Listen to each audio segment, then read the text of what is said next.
Wisdom of Solomon, chapter 8 and 9.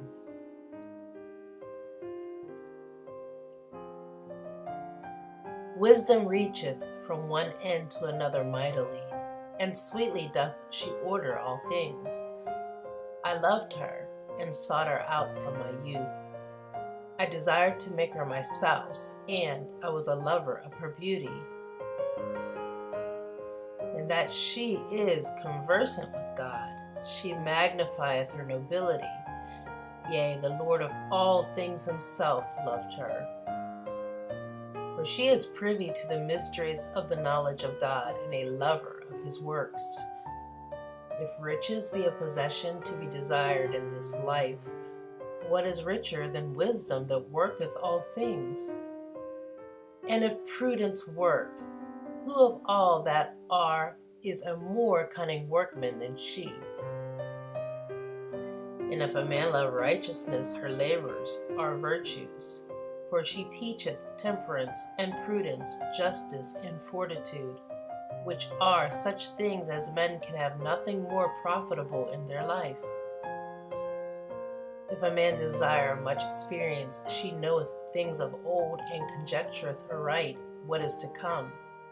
She knoweth the subtleties of speeches, and can expound dark sentences. She foreseeth signs and wonders, and the events of seasons and times.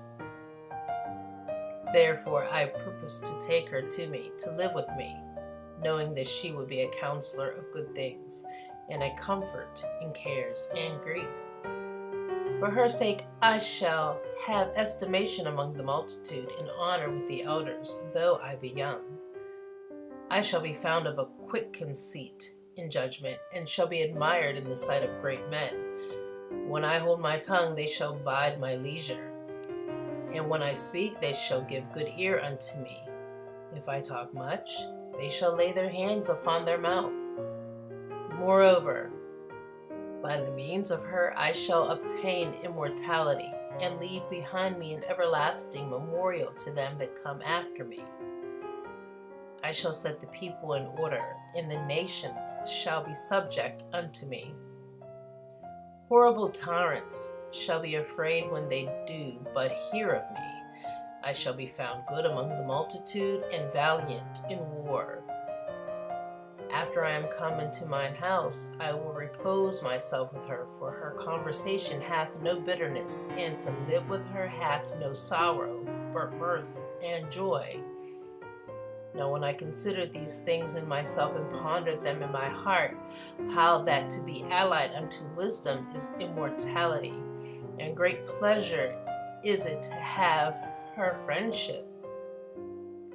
And in the works of her hands are infinite riches, and in the exercise of conference with her, prudence, and in talking with her a good report. I went about seeking how to take her to me. For I was a witty child, and had a good spirit. Yea, rather being good, I came into a body undefiled.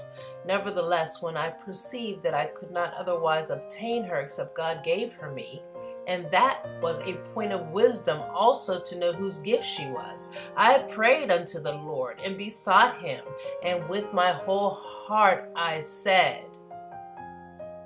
Wisdom of Solomon, chapter 9. O God of my fathers, and Lord of mercy, who hast made all things with thy word, and ordained man through thy wisdom, that he should have dominion over the creatures which thou hast made, and order the world according to the equity in righteousness, and execute judgment with an upright heart. Give me wisdom that sitteth by thy throne, and reject me not from among thy children. For I, thy servant and son of thine handmaid, am a feeble person, and of a short time, and too young for the understanding of judgment and laws. For though a man be never so perfect among the children of men, yet if thy wisdom be not with him, he shall be nothing regarded. Thou hast chosen me to be a king of thy people, and a judge of thy sons and daughters. Thou hast commanded me to build a temple upon thy holy mount, and an altar in the city wherein thou dwellest, a resemblance of the holy tabernacle which thou hast prepared from the beginning. And wisdom was with thee, which knoweth thy works, and was present when thou madest the world, and knew what was acceptable in thy sight, and right in thy commandments. O send her out of thy holy heavens, and from the throne of thy glory, that being present she may labor with me, that I may know what is pleasing unto thee. For she knoweth and understandeth all things, and she shall lead me soberly in my doings, and preserve me in her power. So shall my works be acceptable, and then shall I judge thy people righteously, and be worthy to sit in my Father's seat. For what man is he that can know the counsel of God, or who can think what the will of the Lord is? For the thoughts of mortal men are miserable, and our devices are but uncertain. For the corruptible body presseth down the soul, and the earthy tabernacle weighteth down the mind that museth upon many things. And hardly do we guess aright at things that are upon the earth, and with labor do we find the things that are before us, but the things that are in heaven who hath searched out? And thy counsel who hath known, except thou give wisdom, and send thy Holy Spirit from above? For so the ways of them which lived on the earth were reformed, and men were taught the things that are pleasing unto thee, and were saved through wisdom.